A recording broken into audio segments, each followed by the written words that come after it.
Welcome back to another episode of Rock Boys Football, stacking the USC position groups heading into 2024. And Dill, at least for me personally, throughout this exercise, you get an appreciation for two different things. One, the amount of good work that USC did in the transfer portal, specifically in the back end of the defense. But I think more importantly, the amount of young talent that you have coming through this USC program on the offensive side of the football. I start kind of stacking these position groups and saying, I think USC from a roster standpoint sitting in a pretty good spot heading into the 2024 year.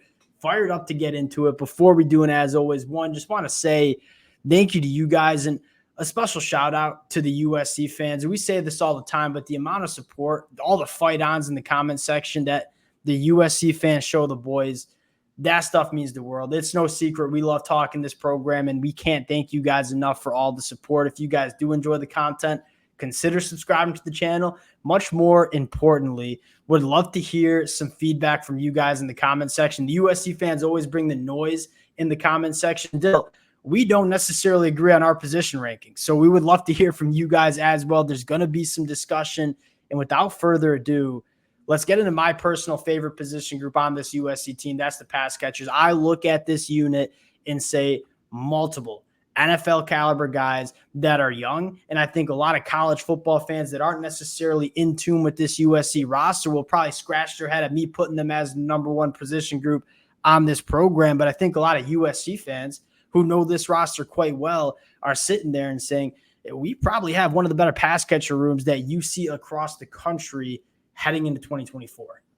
I don't inherently disagree with this. I personally think there are two really good units on this USC team that you could stack 1-2, 2-1, however you want to do it.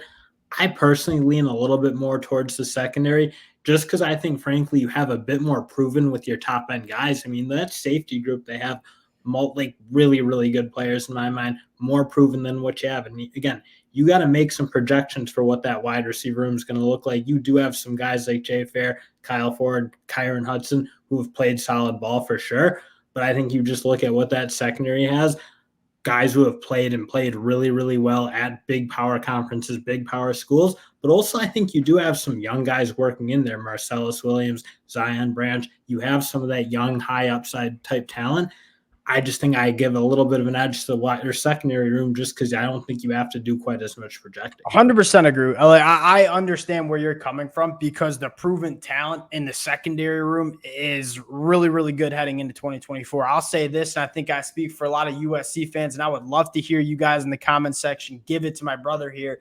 We're sitting here early July, Dill. We're confident in our projections of what these young wide receivers are going to be in 2024. Kind of diving into the pass catcher room, and I think what makes me so high on this unit heading into 2024 is not only do you have just straight up elite talent. I mean, I look at these starting four guys, Deuce Robinson, Jacoby Lane, Zachariah Branch, and Mekhi Lemon, and say all four of those kids are going to be playing on Sundays over the next couple of years.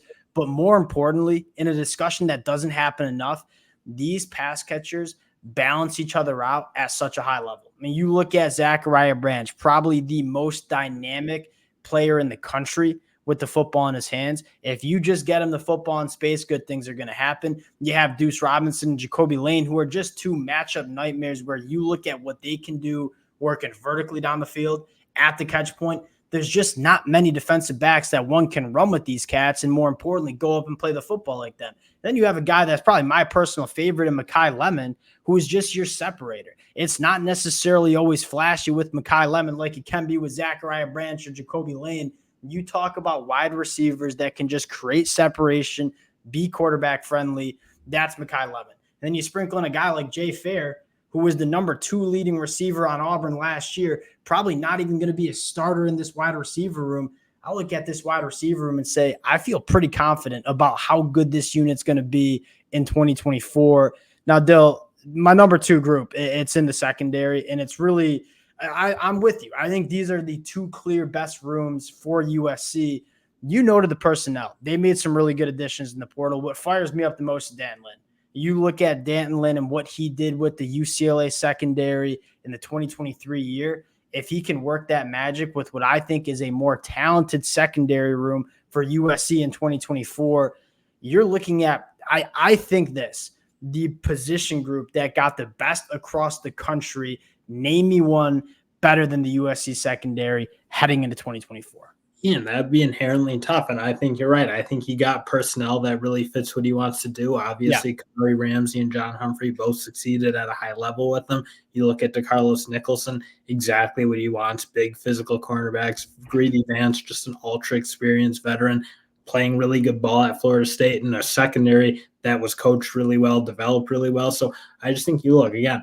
I think that's where I kind of just give the edge inherently to that secondary is they have the coach coming in that I believe in 100%. And I think they also are just more proven. So you don't have to do that much projecting. I think you almost can trot it out there and be like, yeah, that unit's going to be very good. Yeah, and I think you probably made the best point, I think, is the personnel fits Dan Lynn. And I think that's so important. A conversation that we have all the time. Why was Michigan so good in 2023? It was because the personnel fit what Michigan wanted to do. You look at what Dan Lynn wants to do and what he wants from his boundary cornerbacks, big physical cornerbacks that can put hands on opposing wide receivers. John Humphrey, DeCarlos Nicholson, they certainly can do that. You have two of the more experienced and better safeties. I think Kamari Ramsey might be one of the best safeties in the country. Achille Arnold, the most experienced safety or one of in the country. I look at the secondary room and say, yeah, I'm pretty fired up about what they're going to be in 2024. Number three, let's go to the quarterback room. And what partially just frustrates me about the rhetoric around this quarterback room is people are treating Miller Moss like he's some sort of bum. Like Miller Moss was the top 100 recruit coming out of high school, has been in this Lincoln Riley offense going into year 3 of the Lincoln Riley scheme. We saw this. We have a small sample size of Miller Moss. The small sample size was top-tier quarterback play across the country. And then you factor in with Jaden Maeva being your quarterback too, a guy that just went 9-5 with the UNLV team that never wins more than 3 games, was the freshman of the year in the Mountain West. This quarterback room, at least for me, is going to be really good. And what makes me feel even better is what Lincoln Riley has been able to do with quarterbacks over the last, going back to his time at Oklahoma. He's just has a proven track record of getting the best out of his quarterbacks and his offenses. And I don't have any disagreement. I mean, inherent disagreement. I think Jaden Maab is the interesting one because I think you just know how good he is. I thought he looked awesome at UNLV. Really, really high upside guy. So again, if Miller Moss, and it sounds like he is obviously going to beat him out, it's a clear kind of indication. If he beats out Maaba, you know he's very good. I had the offensive line as my next position group, and I think it's going to look, frankly, a little different. And you have that one question out there at that right tackle spot. But everything else, I think you're really excited about. And I think there's one thing you kind of know is this team's going to be able to run the ball or should be able to run the ball really physically in a way that I don't think a lot of people are kind of going to expect from USC. And I think it'll frankly help that defense out and sustain themselves a little bit because obviously you are a little bit thin. So I think this offense line is going to be a really important unit for this team. I love that left side if you include Jonah Monteem at that center spot. Those 3 should be real road graders. Again, I like the quarterback position. I think you're going to get more game management, if you will. And not that that's a bad thing, obviously. Game management's fine.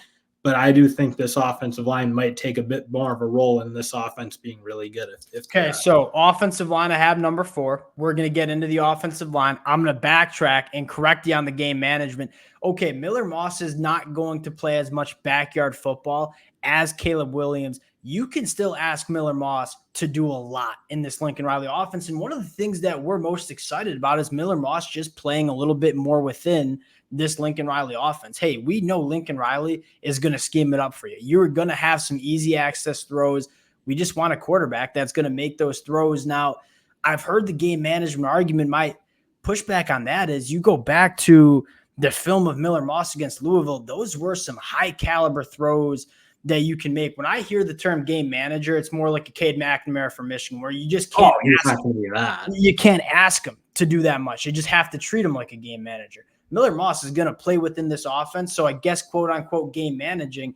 That being said, much higher upside for Miller Moss than just a quote unquote game manager. That's always an interesting kind of, like, you don't say game manager is a bad thing if you do it really well. And there were some moments where in that Louisville game, you're like, okay, the ball's getting out on time. It's getting out quickly. It's going where it's supposed to go. Like, those are all big things, especially when you have a dynamic set of wide receivers like we think they are. I kind of look at this offensive line. I just think it's going to be a huge part of what they do. I think if they're really good, and I think if they can run the ball really effectively, I think that's going to be really, really important to this USC. Yeah, you know what? Maybe I jumped down your throat a little too much with the game manager comment. In my defense, I've heard the game manager tag get thrown on JJ McCarthy for the last 12 months, and it just kind of infuriates me. So maybe I'm a little predisposed to jumping down people's throats about the game manager tag, where, I mean, there's some quarterbacks that if just because they play within the offense doesn't mean they're game managers. So I see where you're coming from. My take on the offensive line, number 4, I really do like this USC offensive line. You noted it best. That left side is going to be a gnarly left side of the offensive line, right? Jonah Money has been one of the best offensive linemen we've seen in the country. No question marks there. Emmanuel Pregnon played phenomenal football late in the season for USC. And then I think the most talented offensive lineman you have is probably Elijah Page at the left tackle spot. You talk about a guy that just checks the boxes for a first round NFL draft caliber dude. It's Elijah Page. The one question you have is Mason Murphy. And I think one other question I would have is just the depth of the offensive line. Like, who are going to be your 6, 7, 8 guys if you do have some injuries or you need to rotate some guys? Are they deep enough? Do they have 6, 7, 8 guys that they trust? That's probably the question I have. But that starting 5 is pretty damn good for USC. Going to my number 5 position group, and Dill, kind of interested to see where you stacked it. I went running back. I look at Woody Marks. Dill, I have his stats written down at 1,800 rushing yards, 1,200 receiving yards. Could you name your running back that's coming back in 2024 that has that kind of production? Probably not. And then you have Quentin Joyner, who I think is going to be a dog going into year 2. I look at this running back room and say you have a guy in Woody Marks that you can just get involved in so many different ways, specifically as a pass catcher. And then you have a guy in Quentin Joyner, who I am just so high on as being a between-the-tackle guy for USC in 2024. And Quentin Joyner, to me, is the X factor that could push this unit up higher on this team. And Agreed. I think you kind of want really good dynamic play. And I like Woody Marks for sure, but I don't think you've quite yet seen like dominant play. You see really dependable play, really tough, gritty running back play, can catch the ball out of the backfield, but you don't see that like electrifying elite play. And I think Quentin Joyner probably does give you a better shot of that. So again, to make that projection, it's hard to say it now that they're going to be a top tier running back room. But if Quentin Joyner plays really well, I think you will love how this team's set up. Yeah, I would agree with that. Quentin Joyner has the highest upside in this USC running back room and probably would have gotten more work if he wasn't playing behind one of the Marshawn Lloyd last year was really good for USC. It was hard to keep off the field. Going to number 6, the defensive line. Now, my take on the defensive line is a little bit different than what you'll hear from like the national media talking heads. I look at the edge room and say, I feel really good about it, right? Jamil Muhammad, very good football player. Anthony Lucas, Braylon Shelby, we expect a massive year from. Sam Green's another guy that I expect some big years from. I mean, Braylon Shelby and Sam Green only going into year 2. Anthony Lucas only going into year 3. There's some talent in that edge rusher room. You look on the inside, Bear Alexander is one of the most dominant interior defensive linemen that we see in the country. The big question we have is depth, right? And you have a guy, Nate Clifton, who played a lot on the inside for Vanderbilt. I think the starting 2 on the inside with Bear Alexander, Nate Clifton, I feel pretty good about. I think the question you have is the depth. And I know Kobe Pepe is a guy that a lot of people are excited about, going to be a redshirt senior. Elijah Hughes going into year 2, a guy that looks like he's put on that weight to hold up on the inside of the defensive line. And outside of that, you might have to rely on, you went and got a transfer from Wyoming, who I think gives you some really, really good depth. I think the depth in the Big Ten is probably the biggest question mark we have on the defensive line, but you do have some versatility. Like guys like Anthony Lucas can kick onto the inside. It's a question mark, but I think there are some answers on the defensive line. Man, I think I'm kind of with you. I like the edge position. I just think do you have not only the depth, because you have some interesting guys, but I think maybe too many guys who are a little slighter, a little bit smaller at that defensive tackle spot. I think you kind of look when you play in that Big Ten world, maybe you want to see a couple of guys more in that 320 plus kind of range. And obviously you don't exactly have that. So that's probably the fundamental question is can these guys hold up against doubles? Can they do a better job than they did last year where there were too many creases? Teams could run the ball too easily on them and make it really hard on their linebackers. So, again, you have guys who, Elijah Hughes, I thought looked really good in that Louisville game.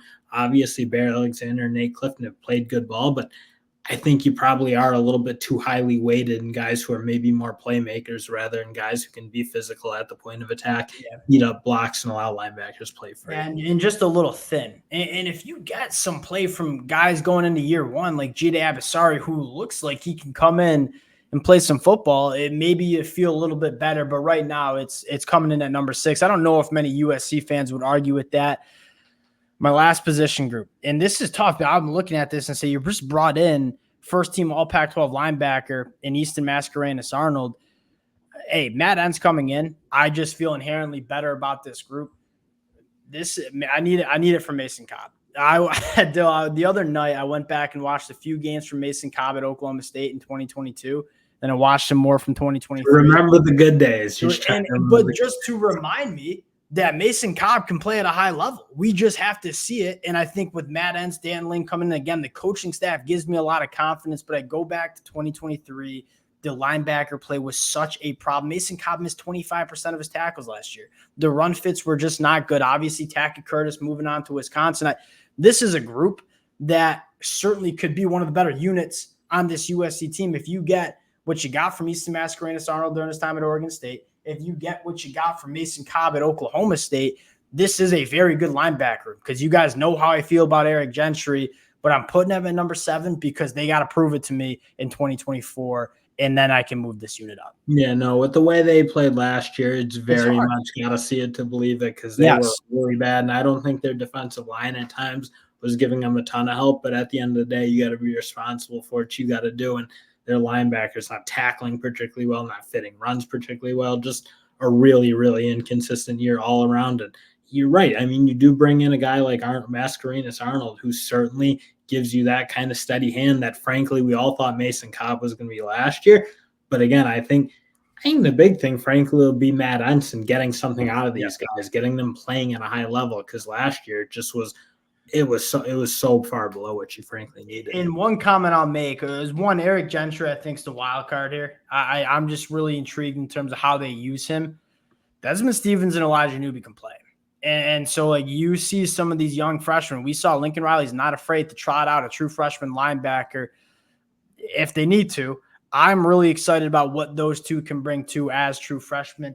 A lot to prove. That's why I have them at 7, but a unit that could be quite solid for USC in 2024 if we see the consistency that we're kind of expecting to see. That'll do it for the boys. Would love to hear from you guys in the comment section. I know we might pick up some flack about having the linebackers dead last.